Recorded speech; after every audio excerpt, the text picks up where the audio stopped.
Joshua chapter 20. Mga cities na pwedeng pagtaguan. Pagkatapos, sinabi ni Lord kay Joshua, "Sabihin mo sa mga Israelites na pumili sila ng mga refuge cities ayon sa sinabi ko kay Moses.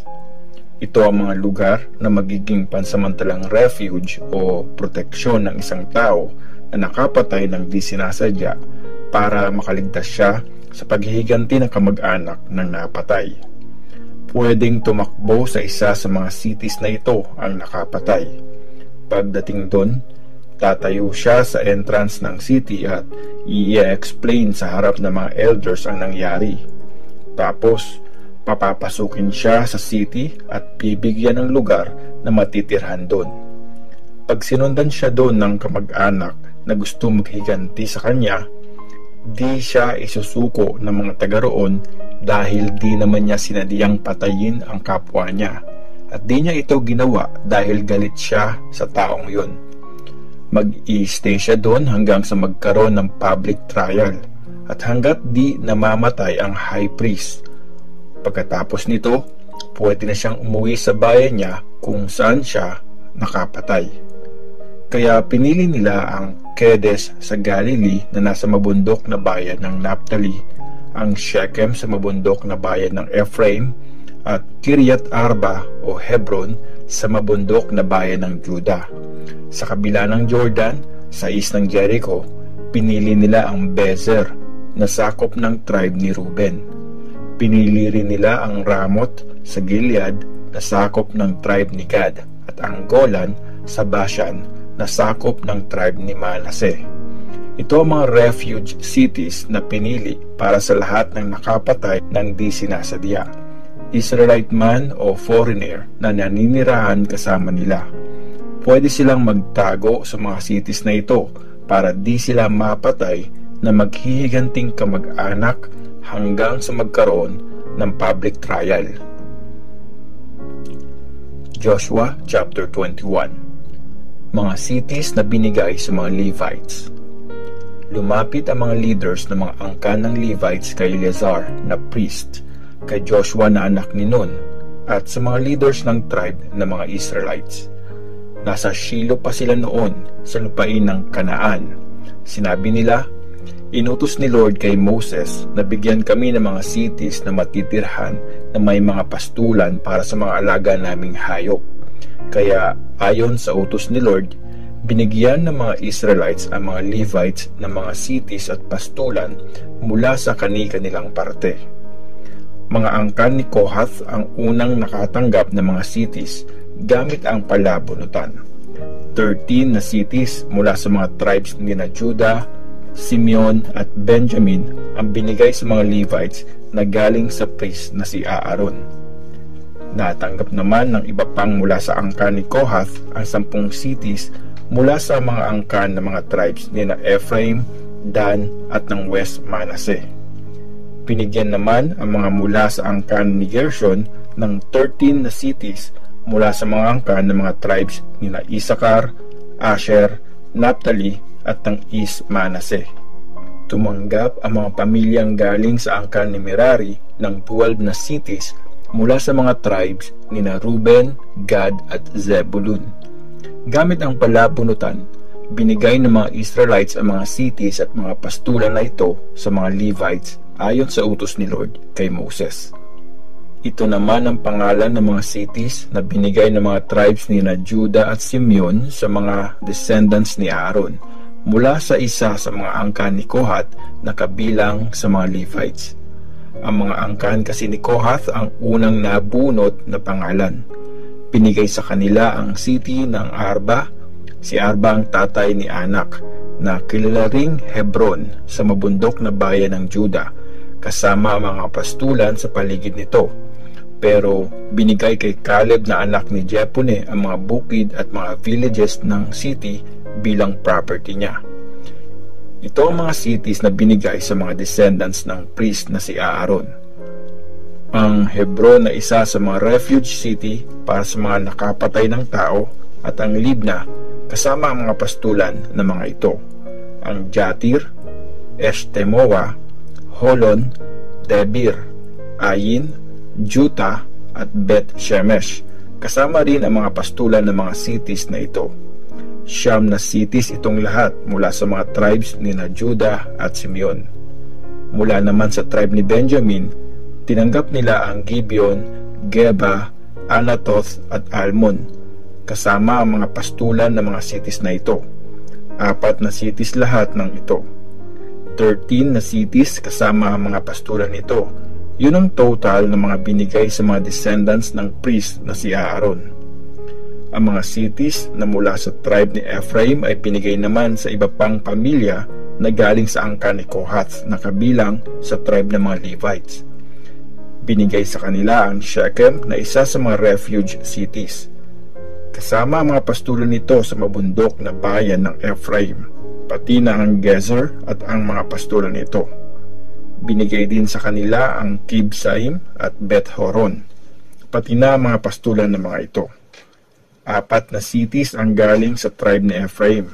Mula sa tribe ni Dan, binigay sa kanila ang Elteke, Gibeton, Aijalon at Gat-rimon. 4 na cities ang mga ito, kasama ang mga pastulan ng mga ito. Mula sa West Manasseh, binigay ang Taanak at Gat-rimon. 2 cities kasama ang mga pastulan ng mga ito. 10 cities ang total ng mga napunta sa iba pang mga angkan ni Kohath, kasama ang mga pastulan ng mga ito. Mula sa East Manasseh, binigay sa angkan ni Gershon na isa sa mga angkan ng Levites ang Golan at Bershtera. Ang Golan na isa sa mga refuge cities ay nasa Bashan. 2 cities lahat kasama ang mga pastulan ng mga ito. Mula sa tribe ni Isakar, nanggaling ang Kision, Daberath, Jarmuth at Enganim. 4 na cities lahat kasama ang mga pastulan nito. Mula sa tribe ni Asher, tinanggap naman nila ang Mishal, Abdon, Helkat at Rehob. 4 na cities lahat yon, kasama ang mga pastulan nito. Mula sa tribe ni Naphtali, pinigay ang Kedesh sa Galilee na isa sa mga refuge cities, pati na ang Hamoth Dor at Kartan. 3 cities lahat kasama ang mga pastulan nito. 13 na cities kasama ang mga pastulan nito ang napunta sa mga pamilyang galing sa angkan ni Gershon. Sa iba pang Levites sa angkan ni Merari, binigay mula sa tribe ni Zebulun ang mga lupaing ito: Jokneam, Karta, Dimna at Nahalal. 4 na cities ito, kasama ang mga pastulan nito. Mula sa tribe ni Reuben, binigay ang mga cities ng Bezer, Jahaz, Kedemoth at Mefaat. 4 na cities yon, kasama ang mga pastulan nito. Mula sa tribe ni Gad, binigay ang city ng Ramoth sa Gilead na isa sa mga refuge cities, pati na ang Mahanaim, Heshbon at Jazer. 4 na cities yun, kasama ang mga pastulan nito. Kaya 12 na cities ang total ng mga natanggap ng angkan ni Merari. 48 na mga cities kasama ang mga pastulan ng mga ito ang binigay sa mga Levites mula sa mga lupaing pag-aari ng mga Israelites. May kanya-kanyang pastulan sa palibot ng bawat city. Sinakop ng mga Israelites ang buong lupain. Binigay ni Lord sa mga Israelites ang lahat ng lupaing pinangako niya sa mga ancestors nila. Sinakop nila ang buong lupain at doon na sila nanirahan. Binigyan sila ni Lord ng kapayapaan sa buong lupain, gaya ng pinangako niya sa mga ancestors nila. Wala ni isa sa mga kalaban nila ang nanalo laban sa kanila, kasi binigay ni Lord ang mga ito sa mga kamay nila. Ginawa ni Lord ang lahat ng mga pinangako niya sa mga Israelites. Nagkatotoo ang lahat ng ito. Joshua chapter 22. Pinauwi ni Joshua ang mga tribes na nasa east. Pagkatapos, miniting ni Joshua ang mga galing sa mga tribes ni Reuben, Gad at ng East Manasseh. Sinabi ni Joshua sa kanila, "Sinunod niyo ang lahat ng mga inutos sa inyo ni Moses na servant ni Lord, at sinunod niyo ang lahat ng inutos ko sa inyo. Hanggang ngayon, hindi niyo pinabayaan ang mga kapatid niyong Israelites at naging maingat kayo sa pagsunod sa mga utos ni Lord na Diyos nyo. Ngayon, binigyan na ni Lord na Diyos nyo ng kapayapaan ng inyong mga kapatid, gaya ng pinangako niya sa inyo. Kaya, umuwi na kayo sa lupain na pag-aari nyo sa kabila ng Jordan na binigay sa inyo ni Moses na servant ni Lord. Tandaan nyo ito, sundin nyong maigi ang law na inutos sa inyo ni Moses na servant ni Lord. Mahalin nyo si Lord na inyong Diyos at sundin nyo ang kalooban niya. Sundin nyo ang mga utos niya at maging tapat kayo sa Kanya. Mag-serve kayo sa Kanya ng buong puso at kaluluwa. So, blines nila ni Joshua at pinauwi. Binigyan ni Moses ang kalahating tribe ni Manase ng lupain sa Bashan bilang property nila. Sa isa pang kalahati, binigay ni Joshua ang lupain na katabi ng mga kapatid nila sa west ng Jordan. Nung pinauuwi na sila ni Joshua, blines niya sila at sinabi, "Bumalik na kayo sa mga tent nyo. Marami na kayong kayamanan at mga alagang hayop, pati mga silver, gold, bronze, iron at mga damit. I-share nyo sa mga kapatid nyo ang mga nakuha nyo mula sa inyong mga kaaway." Kaya umuwi ang mga galing sa mga tribes ni Reuben, Gad at ng East Manase. Iniwan nila ang ibang mga Israelites sa Shiloh na nasa Kanaan at bumalik sa Gilead, ang lupain na naging property nila ayon sa utos ni Lord sa pamamagitan ni Moses. Ang altar sa Jordan River. Nang dumating ang mga tribes ni Reuben, Gad at ng East Manase sa Jordan na nasa lupain ng Kanaan, nagtayo sila ng isang malaking altar sa may tabi ng Jordan River. At nang malaman ito ng ibang mga Israelites, sinabi nila, "Alam nyo ba, nagtayo ng malaking altar sa hangganan ng Kanaan na malapit sa Jordan ang mga tribes ni Reuben, Gad at ng East Manase." Nang marinig ito ng mga Israelites, nag-gather silang lahat sa Shiloh para gerahin ang mga nasabing tribes. Pinadala ng mga Israelites si Phinehas, ang anak ng priest na si Eleazar, sa mga tribes ni Reuben, Gad at ng East Manase sa lupain ng Gilead. May kasama siyang 10 leaders, isa kada angkan ng mga tribe ng mga Israelites. Mga leaders sila ng kanya-kanyang angkan. Pinuntahan nila sa Gilead ang mga tribes ni Reuben, Gad at ng East Manase at sinabi sa kanila, "Ito ang sabi ng buong bayan ni Lord. Anong katrayduran itong ginawa nyo laban sa Diyos ng Israel? Nagtayo kayo ng sarili nyong altar para magrebelde laban kay Lord. Tinalikuran nyo siya.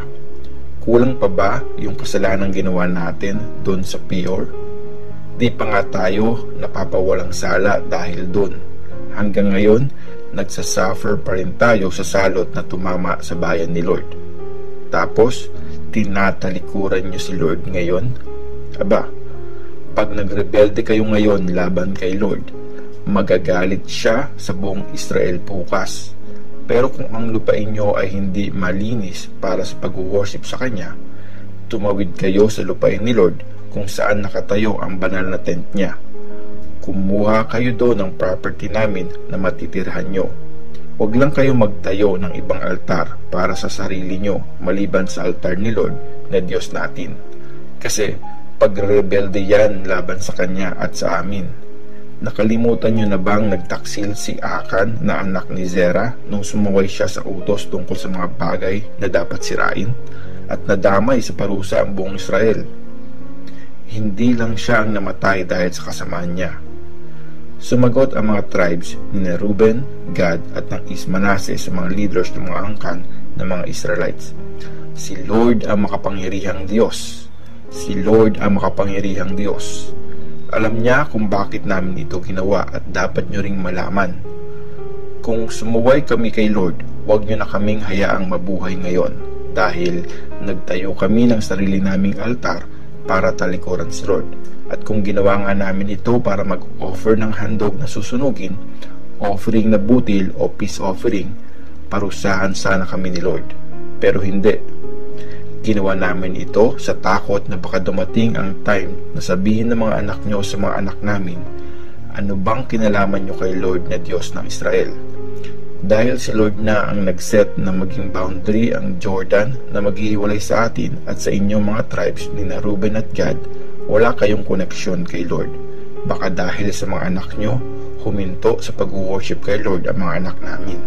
Kaya nagkasundo kaming magtayo ng altar, hindi para sa handog na susunugin o pagsasacrifice, kundi bilang witness sa pagitan natin at ng mga generations na susunod sa atin na nagsiserve kami kay Lord sa harap ng banal na tent gamit ang mga handog na susunugin, mga sacrifices at mga peace offering.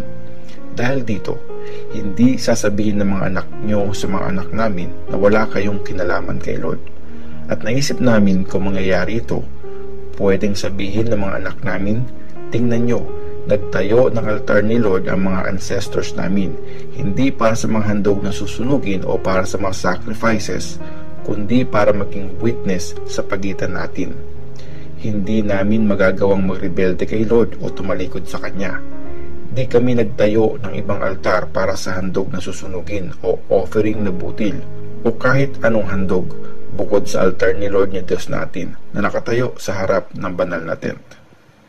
Nakontento ang priest na si Pinehas at ang mga leaders ng mga angkan ng Israel na marinig nila ang explanation ng mga tribes ni na Reuben, Gad at ng Manase.